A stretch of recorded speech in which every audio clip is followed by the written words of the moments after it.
Number 10, double check your notes. Okay, let's get the obvious stuff out of the way, and hopefully this doesn't apply to you, but it's a very common experience for me to walk by a piano student and hear them playing something that sounds kind of like this.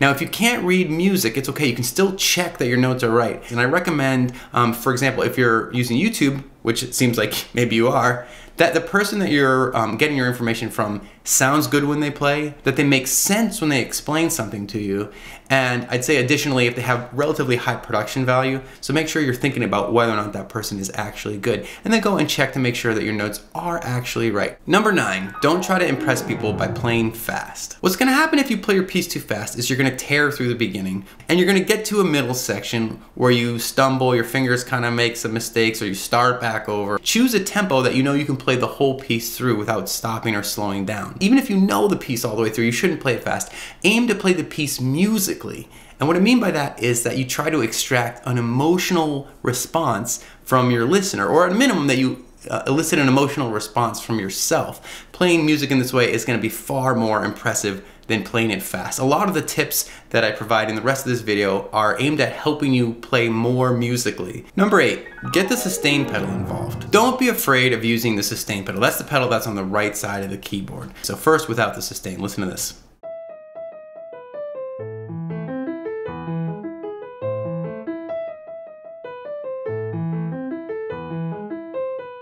I mean, it sounds fine. Let's add the sustain.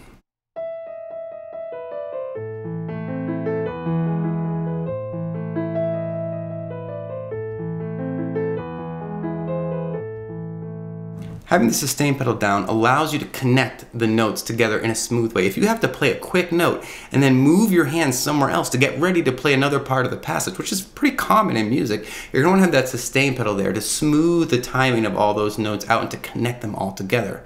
Now, there is such a thing as too much sustain, because when you play with sustain, you add a lot of harmonic overtones into the mix, which sounds great. You definitely want to have that available to you. And you add volume. So what you want to do to productively bring the sustain pedal into your playing is to just put your foot on the sustain and start with it down before you start playing your song, okay? And anytime you get to a part in your song where the sound starts to sound muddy, you lift your foot up and bring it right back down again to clear the sustain. Now the thing is, that's not exactly how I play sustain. I usually anticipate a little bit better, but when you're first starting out to learn how to use the sustain and bring it into your playing, this is a great way to connect your ear and your foot and the keys and the music all together. You just force yourself to hear it, and when it sounds bad or muddy, you clear the pedal and put it back down. Number 7, don't ignore the damper pedal. The damper pedal is the pedal that's on the left side of your piano, and that's going to bring the volume of your playing down. Now, when you're playing softer passages, quieter passages, you still want your fingers to play the notes more gently. That's an important part of the equation, but the left pedal, the soft pedal, gives you the opportunity to sort of have a little bit more control, and it just brings it down a little bit more for you. Number 6, stretch your dynamics. So I'm gonna play first for you our passage. We're playing for Elise here in the demonstration, and I'm gonna play it the way it's written, which is pianissimo, which is just a fancy way of saying pretty quiet. So I'm gonna play a pianissimo all the way through. Listen to what that sounds like first, all right?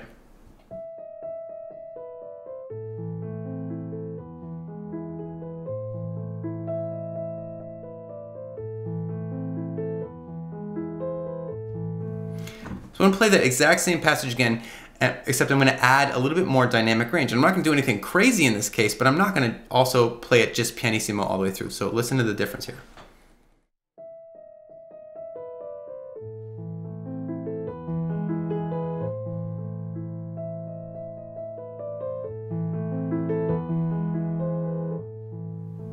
Number 5, play your piece tomorrow. I'm still amazed at how much better I am at the piano after I wake up and try to play again in the morning. It's as if my brain is working on the piece of music that I've been practicing the day before while I'm asleep. This tip is so easy because all you have to do is play piano, which is already enjoyable, and then go to sleep. That's just the easiest way to practice. So we should take advantage of the fact that our brain is doing something while we're sleeping and not even trying that hard by just playing every day. And that's why I focus so much on getting my students to practice regularly, not to practice a lot. Number 4, play your piece wearing a blindfold. Wearing a blindfold is a great way to practice your piece because it's going to force you to listen to what you're playing. It's going to shut your eyes down from the equation. It's going to also help you better commit the piece to memory. You're going to have to really think through what the shapes are on the piano and how you move from one set to the next. If we don't sound good as musicians,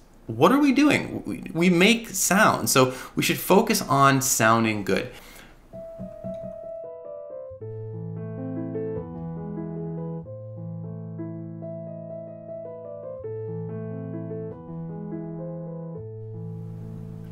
You can listen to well-recorded pieces of music with a blindfold. This is a great exercise. Go find a really good recording of a piece and wear a blindfold and just listen to it. Listen to it deeply, especially if it's one that you're practicing. You can imagine yourself playing it and even sit up at a piano and listen to that piece with headphones and a blindfold on. It's an exceptional experience and really good practice. Number 3, modulate your tempo. When we read a sentence out loud, there's a sort of cadence that emerges from the underlying grammatical structure. For example, when we get to a period, we generally stop and take a breath. We have a little pause where we take a breath and then we start the next sentence.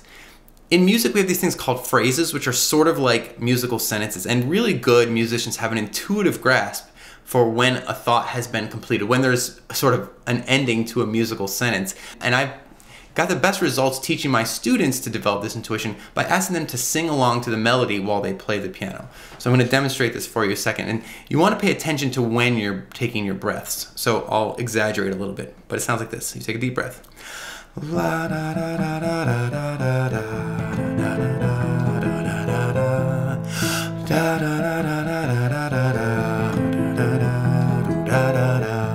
Because what I want my students to understand is that there's a point in time where you have to take a breath. You run out of air. And that's a really good way of kind of hinting to your hand that you might want to slow down a little bit there and give your imaginary voice a chance to take a breath.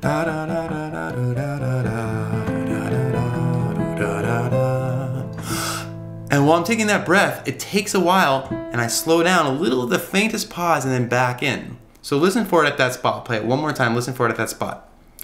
Do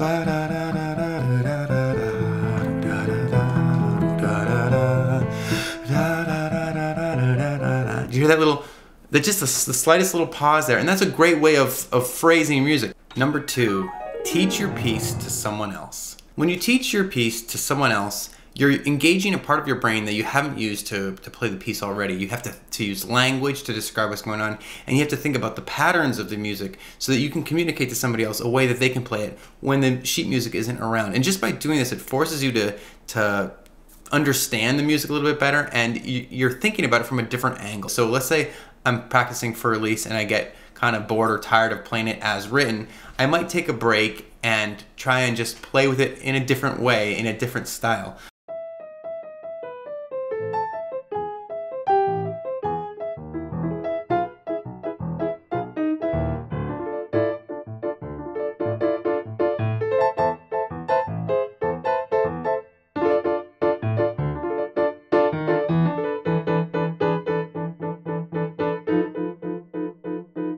Now, I know that's not something that a beginner can just all of a sudden do, so don't feel bad if you can't just all of a sudden play something that sounds like that. But the point here is that we should play with music, we should explore music, we should tear it apart and bring it back together as many different ways as we can. And then we should share that with other people. Number 1, don't stop learning about the piano. Just because you finished learning a piece and you're proud of yourself, it feels like finished, go and start another piece. Don't let that be the thing that stops you from continuing your education. We have to keep plowing forward. We have to keep exploring and keep growing as musicians. It's not about learning one song. It's about sort of becoming a musician, embracing what musicians do. You want to think about music when you're out at a restaurant and you hear music on the radio. You want to have just a deep well of musical experience and understanding under your belt.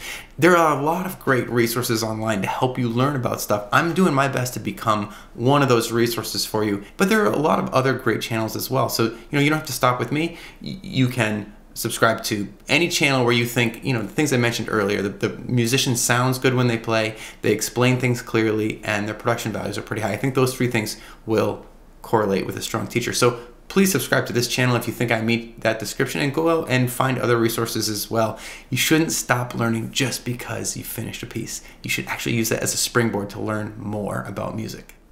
Well, if you're still watching this video, it probably means something about you. It probably means you're hungry to learn everything you can about the piano, and you have just the slightest idea that I might have something to offer you, that maybe what I say does actually help you get better faster. And I really hope that's true. I want to leave you with one extra little piece of wisdom, a little bonus, if you will. And it is a quote by the great Duke Ellington, who once said, "If it sounds good, it is good." Now, when you're worrying about whether or not you're good enough to be in this group, or if your sight reading is good enough to be at the table, if you're questioning whether or not you are good enough for the thing that you're doing, put that aside and just think about what one of the greatest musicians who ever lived said. If it sounds good, it is good.